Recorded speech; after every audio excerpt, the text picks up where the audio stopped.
हमारे पार्टी मुफीद साथियों के केस के हवाले से मुखातिब थे। इस प्रेस कॉन्फ्रेंस का मकसद इस केस के पस मंजर, बलूचिस्तान में अदालती निज़ाम पर दबाव के असरात, सियासी असरात का मुतबादिल कानूनी दिफा के इस्तेमाल से मुतल्लिक आगाही फराहम करना है। डॉक्टर मारंग बलोच को 22 मार्च को कोयटा के इलाके दरियाफ्त से उस वक्त हिरासत में लिया गया जब वो कोशिश की जारहाना काम के नतीजे में शहीद होने वाले दो नौजवानों की मैयतों के साथ पुरअमन धरने में शरीक थी। पुलिस ने धरने पर ताकत का इस्तेमाल करते हुए न सिर्फ मैयतों और इनके लवाकिन को गिरफ्तार किया बल्कि doctor Marang Bloch, Bibu Bloch और 2 दीगर खवातीन को भी हिरासत में लिया गया। गिरफ्तारी के पहले रोज कोई वजह बयान नहीं की गई। ताहम अगले रोज जिलाई इंतजामिया ने मीडिया पर ब्रीफिंग में इतला दी कि डॉक्टर मारंग बलोच को सेक्शन 3 MPO के तहत हिरासत में लिया गया है।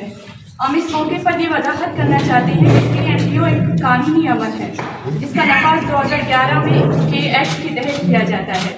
इस एक्ट के मुताबिक डिप्टी कमिश्नर मुतल्लिका फर्द को नोटिस के जरिए इल्जामात से आगाह करता है और अगर नोटिस फर्द तक ना पहुंचे तो अखबार में इश्तिहार शाया किया जाता है।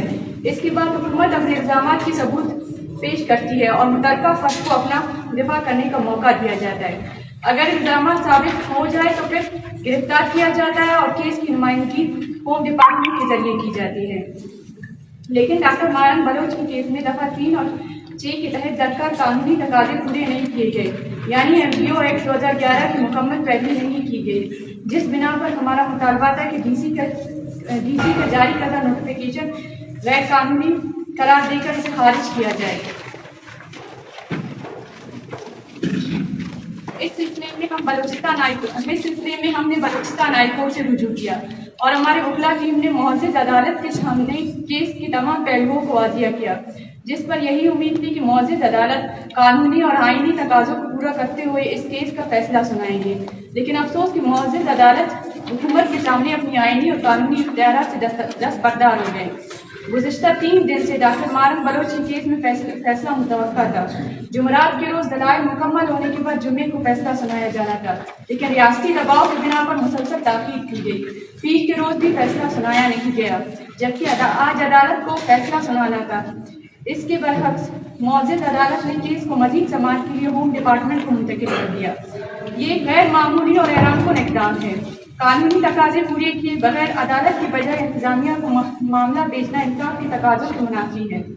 अगर अदालत हमारे खिलाफ फैसला भी सुना देती तो हमारे पास सुप्रीम कोर्ट जाने का कानूनी हक़ मौजूद होता। ताहम इस फैसले के नतीजे में अब हमारे लिए सुप्रीम कोर्ट का रास्ता भी वक्ती तौर पर बंद हो चुका है।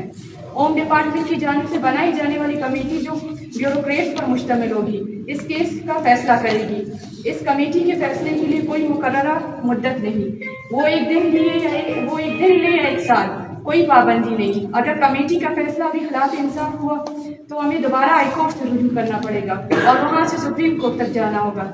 ये एक जानबूझकर बनाई गई पेचीदा राहदारी है जिसका मकसद सिर्फ ताख़ीर और इंसाफ से इनकार है। वाज़िया है कि इस केस में डॉक्टर मारंग बलोच के साथ साथ DYC के दीगर कारकुनान के केसेस को भी शामिल किया गया है और इस फैसले का इतलाक़ इन तमाम केसेस के अमल की निशानदेही करती है कि इस केस में जानबूझकर ताख़ीर की जा रही है और कानूनी तकाज़ों को नज़रअंदाज करके गैर कानूनी इक़दामात को फ़रोग़ दिया जा रहा है। हम अदालत, अदलिया, वकला, बरादरी और इंसानी हुकूक के अदारों से अपील करते हैं कि इस केस में इंसाफ के तकाजे पूरे करने में किरदार अदा करें। मजीद इस गैर कानूनी इक़दामात के खिलाफ DYC अपना आइंदा राय-अमल का ऐलान जल्द करेगी। इमरान साहब, इस केस के मुतालिक माजी में क्या इस तरह के केसेस में इस तरह के फैसलों को नज़ीर मिलती है? दूसरी बात ये कि जो आप लोगों ने पिटीशन फाइल किया था उसमें ये भी था कि कितने माजी में FIR दर्ज हुए डॉक्टर मारंग के खिलाफ, क्या वो तफसीलात आपने फराहम की हुई है? हमने ऑनरेबल सुप्रीम कोर्ट से लेकर तमाम यूनिट्स के जो हाई कोर्ट की जजमेंट से इससे मुतल्लिक रिपोर्टेड। इस आज के आर्टिकल रूल का जिक्र है कि हम 10 से 12 जजमेंट्स दे चुके हैं और उसमें बाकायदा एक प्रोसीजर दी जा रही है। हालांकि उनका जिक्र किया गया है लेकिन उसका जो रिजल्ट है उस रिजल्ट को फॉलो नहीं किया गया। PTI की भी वर्कअप स्टे, उसके अलावा PTM के भी कुछ ऐसे लोग थे। बलूचिस्तान हाई कोर्ट ने इनको रिलीफ दिया है। हमारे बलूचिस्तान हाई कोर्ट में 2 रिपोर्टेड जजमेंट्स है इस हवाले से। इसमें इशू ये है जिससे हम उसको एग्रीव समझते हैं और जिसमें हम समझते हैं कि आज कोर्ट के अपनी जानिब सवालिया निशान उठाए जाते हैं। लेकिन अब پہلے شک یہاں سے شروع ہوتے ہیں کہ جسٹس ڈیلیڈ جسٹس ڈینائڈ. آپ نے آلریڈی ڈینائی کر کے اس کو 5 دن پینڈنگ رکھا. اب ہمیں کہا گیا ہے کہ اس کو کنورٹ کر کے بھیج دیتے ہیں ہوم ڈپارٹمنٹ.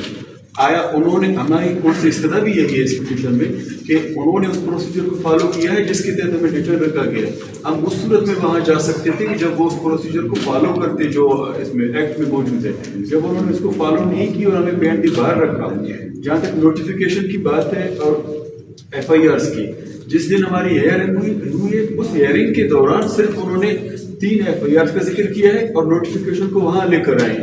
اس کی میعاد جو ہے 15 دن ہے اور ہم آلریڈی 18 دن ڈیٹینڈ تھے جب انہوں نے وہ نوٹیفیکیشن پیش کیا. 2 ایسے ایف آئی آر انہوں نے پیش کیے جن میں آلریڈی ایک میں ہمیں ضمانت ملی ہے اور دوسرے میں ہم بری ہو چکے ہیں.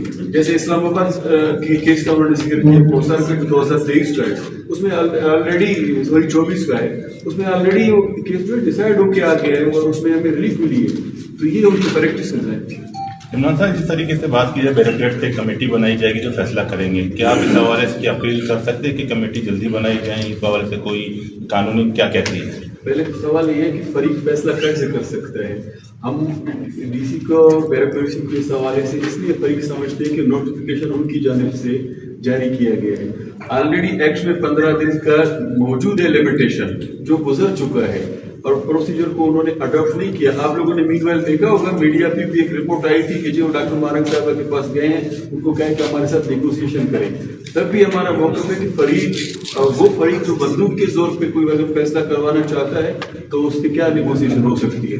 کورٹ کو کم از کم اس کی حد تک ٹائم پیریڈ جو ہے وہ بھی دینا چاہیے تھا. آلریڈی 4th شیڈول کا کیس انکلوڈنگ ڈاکٹر مبارک صاحبہ اور بہت سے پینڈنگ ہے. اس کمیٹی نے اس پہ بھی کوئی فیصلہ نہیں کیا اور انہوں نے کہا کہ جی باہر سے جو رپورٹس ہیں اس رپورٹس کی بنیاد پر ہم 4th شیڈول کو برقرار رکھتے ہیں اور وہ بھی آنریبل ہائی کورٹ کے سامنے پینڈنگ ہے. اس پہ ایکسپیکٹیشن رکھنا یہ بالکل اسی طرح ہے کہ ڈاکٹر اپنی کلینک سے فیصلہ کریں کہ اس مریض کو کہیں اور لے کے جاؤ.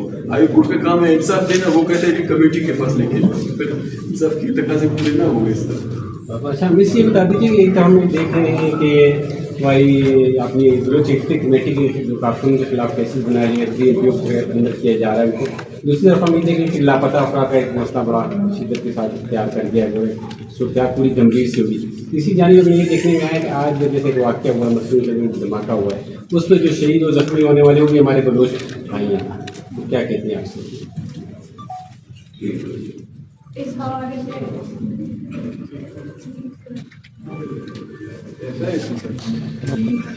شہید ہو کسی بھی کمیونٹی سے ہو, ضروری نہیں کہ ہم کہتے ہیں کہ وہ بلوچ ہو, ایکٹیوسٹ ہو یا بی وی سی کی ہو. ایک تو شہادت کا ویسے جرنل یہ آج کل بات بہت زیادہ ہو رہی ہے. پچھلے سال بھی ہمیں یہ سننے کو ملا تھا. اگر آپ مذہبی پرسپیکٹو سے دیکھتے ہیں تو اس کا فیصلہ خدا کے ہاتھ میں.